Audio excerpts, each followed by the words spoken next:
मैं Amit Kumar Amit uni classes में आपका स्वागत करता हूं। आज जो हम देखेंगे क्लास 10th का हिंदी के ये पार्ट नंबर आपका 2 है। देखिए, आपको इसमें जितने भी आपके प्रश्न जो लिए गए हैं सबके सब याद रखिएगा, बोर्ड मॉडल क्वेश्चन है। ये बहुत ही कलेक्शन कर कर आप लोग के समक्ष यहाँ पर लिया गया है, जो कि बहुत बार ही ये क्वेश्चन को क्या किया, रिपीटेशन किया हुआ है, पूछा हुआ है। जैसा कि मैं बता दूं, ये 2020 में पूछा हुआ है, 2021 में पूछा हुआ है, और समझिए कि 23 में पूछा हुआ है, 24 में पूछा हुआ है। इनके पीछे भी ये पूछा हुआ है, आगे भी इनसे संबंधित प्रश्न को पूछेगा। तो आप लोग इस क्वेश्चन को एकदम ध्यानपूर्वक पढ़िए अगर हिंदी में आपको बेहतरीन सा नंबर लाना है।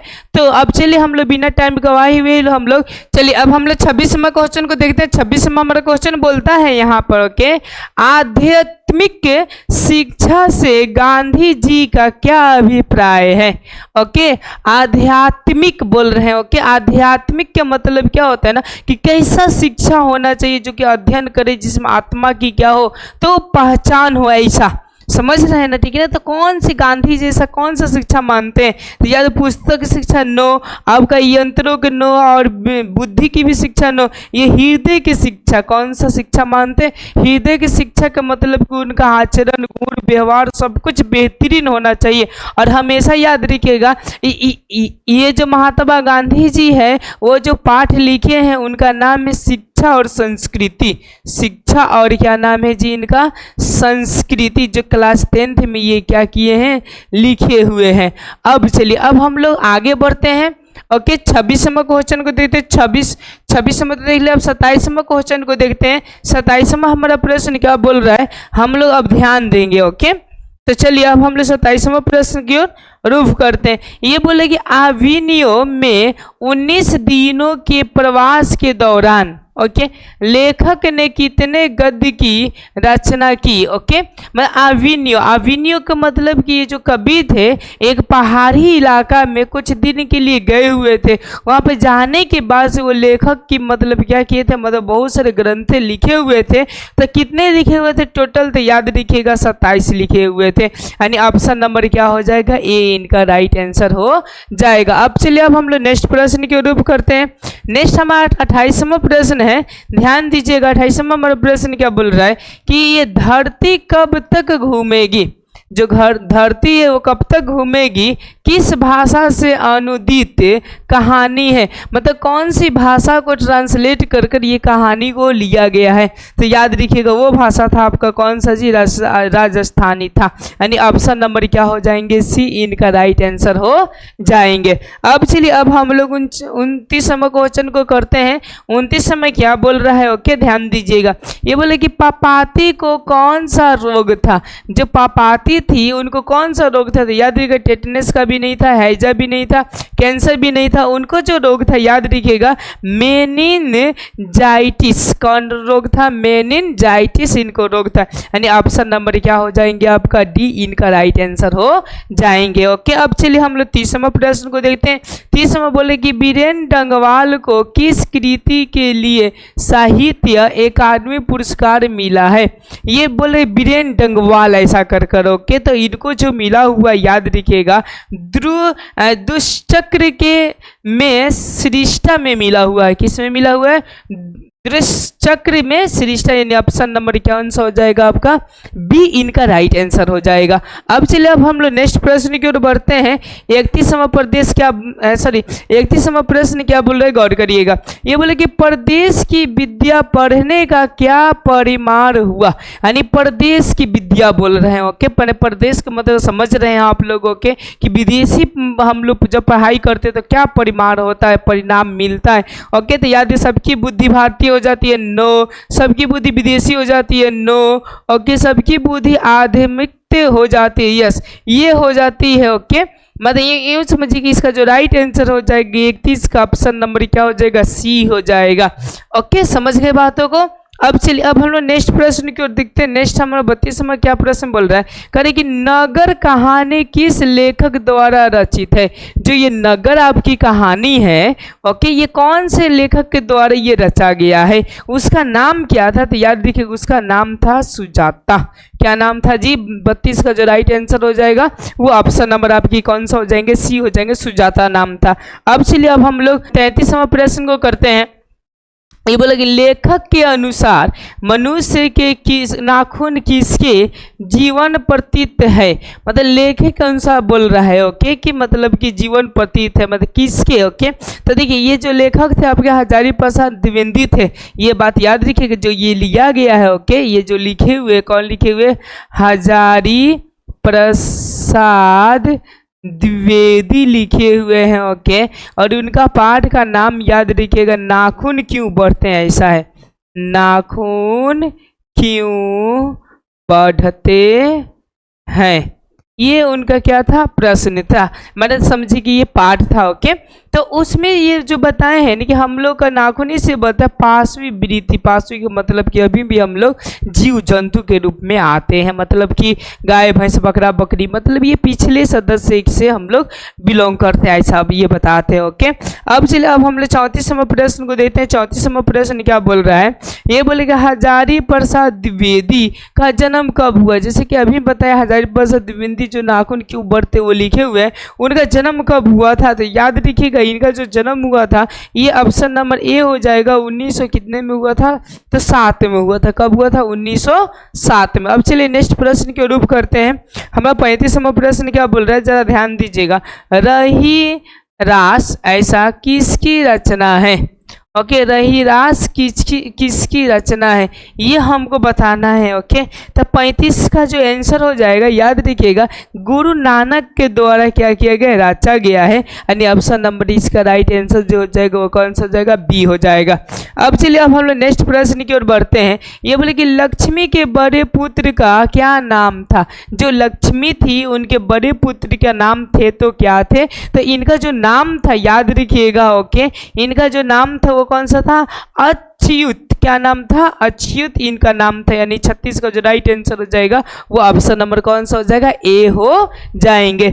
अब चलिए अब हम लोग 37वां प्रश्न को देखते हैं। 37वां प्रश्न हमारा क्या बोल रहा है, जरा ध्यान से समझिएगा, एक वृक्ष की हत्या में कवि शहर को किससे बचाने की बात करते हैं ओके, मैंने बचाने की बात करते हैं कि वृक्ष की हत्या, ये पाठ है ओके, इसके माध्यम से क्या बताना वो चाहते हैं ओके। तो ध्यान दीजिए, ये बताना चाहते हैं ना ओके कि नादिरों से बचाने के लिए ओके, देश के ये लुटेरों से भी नहीं ओके, देश के दुश्मनों से। नादिर बहुत खतरनाक होता है, अब नादिर का मतलब क्या होता है ओके, तो यह एक प्रकार के जो नादिर होते हैं, ध्यान दीजिएगा आप लोगों के, ये बहुत ही क्रूर होते, क्रूर के मतलब समझिएगा बहुत ही धन दौलत ये लुटने का क्या करते हैं, तो वर्क करते हैं, समझ में आ रहा है आपको। अब चलिए अब हम लोग नेक्स्ट बढ़ते हैं, 38वां प्रश्न को देखते हैं।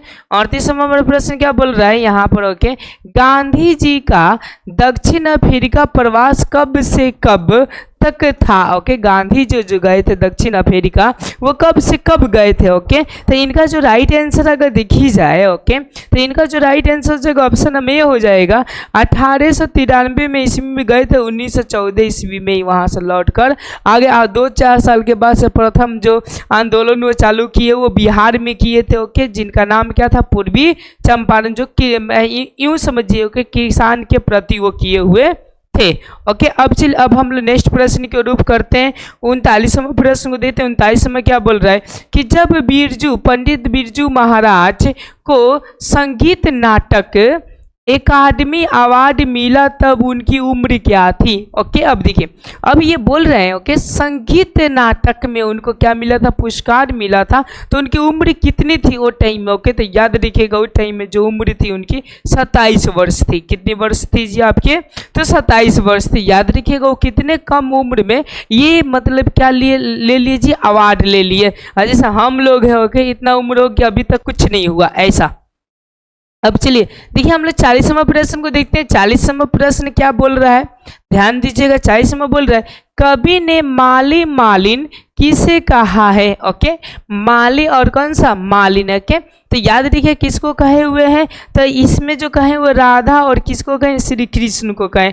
राधा और किनको कहे जी, कृष्ण को। ये माली और क्या कहे, मालिन कहे हुए हैं, हमेशा याद रखिएगा। मतलब एक हो गया प्रेमी और दूसरे का हो गई उनकी प्रेमिका, ऐसा बोले हुए हैं। अब चलिए 41वां प्रश्न बोलते हैं। 41वां प्रश्न क्या बोल रहा है कि मंग के अलावा उनकी माँ की कितनी संतानें थी। किनके अलावा जी? मंग। मंग के मतलब समझ रहे हैं, जो मंग थे उनके अलावा कितनी संतानें थी, तो याद रखिएगा उनके अलावा और 3 गो संतानें थी। ओके, यानी 41 का जो राइट आंसर हो जाएगा वो ऑप्शन नंबर क्या हो जाएंगे जी आपके? तब बी हो जाएंगे। चलिए अब हम लोग नेक्स्ट प्रश्न की रूप करते हैं। नेक्स्ट हमारा प्रश्न क्या है, अब हम लोग देखते हैं ओके 42वां प्रश्न को। अब देखिए 42वां प्रश्न हमारा क्या बोल रहा है, गौर करिएगा। ओके, अब 42वां बोल रहा है अज्ञेय का जन्म कब हुआ। अज्ञेय जो व्यक्ति थे, ओके, जो कवि थे, उनका जन्म कब हुआ था, तो याद रखिएगा उनका जो जन्म हुआ था वो ऑप्शन नंबर बी में 1900 मतलब कितना हुआ था? 11 में हुआ था। कब हुआ था? 1911 में। ओके, अब चलिए अब हम लोग कितने नंबर देखते हैं, तो 43 नंबर प्रश्न को देखते हैं। बोल रहे कि दिनकर की किस कृति के लिए ज्ञानपीठ पुरस्कार मिला है। ओके, क्या बोल रहे? दिनकर जी के लिए। ओके, तो याद रखिएगा दिनकर जी के लिए जो मिला था उर्वशी मिला था। कौन सा मिला था आपको? उर्वशी, यानी ऑप्शन नंबर कौन सा हो जाएगा राइट आपका? सी हो जाएगा। अब चलिए अब हम लोग नेक्स्ट प्रश्न को रूप करते हैं। 44वां क्या बोल रहा है कि नौबत खाने में इबादत साहित्य की कौन सी विद्या है। ओके, देखिए विद्या ऐसा रहेगा कि यहाँ से थोड़ा सा बाई मिस्टेक हो गया है। नौबत खाने में इबादत ये पाठ का नाम है।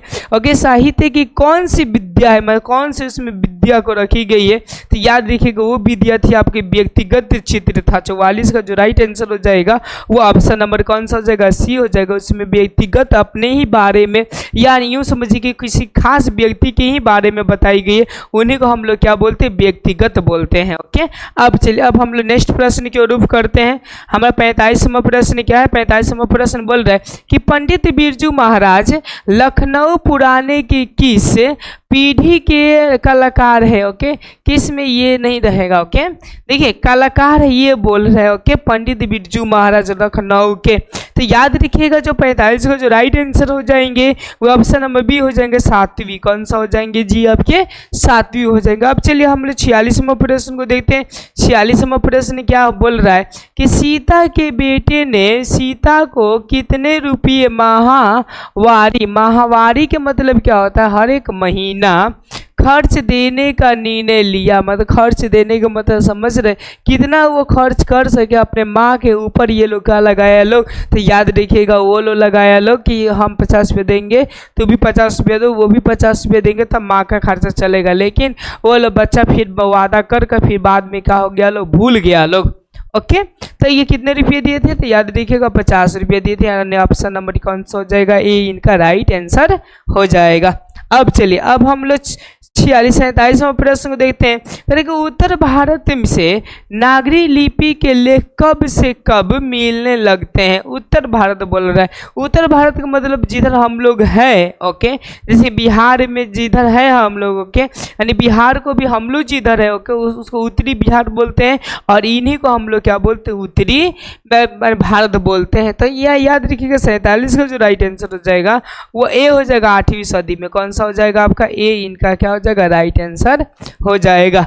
अब चलिए अब हम लोग 28वां प्रश्न को देखते हैं। 28वां प्रश्न क्या बोल रहा है कि बहादुर को कितने रुपये की चोरी का इंजाम लगा था। बहादुर जो थे उनके ऊपर कितने रुपये की चोरी का इंजाम लगा था। एक्चुअली वो चुराया नहीं था। ओके, उनको मिठाई के बहाना उनको ही थोप दिया गया कि ले तू ही भर, ऐसा। ओके, तो याद रखिएगा 11 रुपया लगे थे। चोरी के इंजाम में कितने रुपये लगे थे? 11 रुपया। 48 का ऑप्शन नंबर क्या हो जाएगा? बी इनका राइट आंसर हो जाएगा। अब चलिए अब हम लोग 49वां प्रश्न को देखते हैं। 49वां हमारा प्रश्न क्या बोल रहा है, जरा ध्यान से समझिएगा।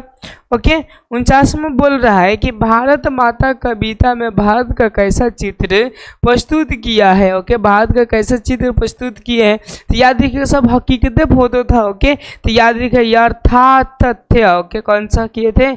यथार्थ तथ्य किए थे। अर्थात तथ्य का मतलब समझ सकते हैं, हर एक हकीकत चीजें किए हुए थे। ओके, अब चलिए अब हम लोग 50 में इस एथी का आपका वीडियोज का सबसे लास्ट क्वेश्चन देखते हैं। बोल रहे कि जातीय असीमता की दृष्टि से इतिहास का प्रवाह कैसा है। इतिहास का जो प्रवाह है वो कैसा है, तो याद रखिएगा विच्छिन्न और अविच्छिन्न दोनों। विच्छिन्न और कैसा जी? अविच्छिन्न दोनों। अगर आपको वीडियो अच्छा लगे तो लाइक सब्सक्राइब अपने दोस्तों के साथ शेयर करना ना भूलें। धन्यवाद। Thank you.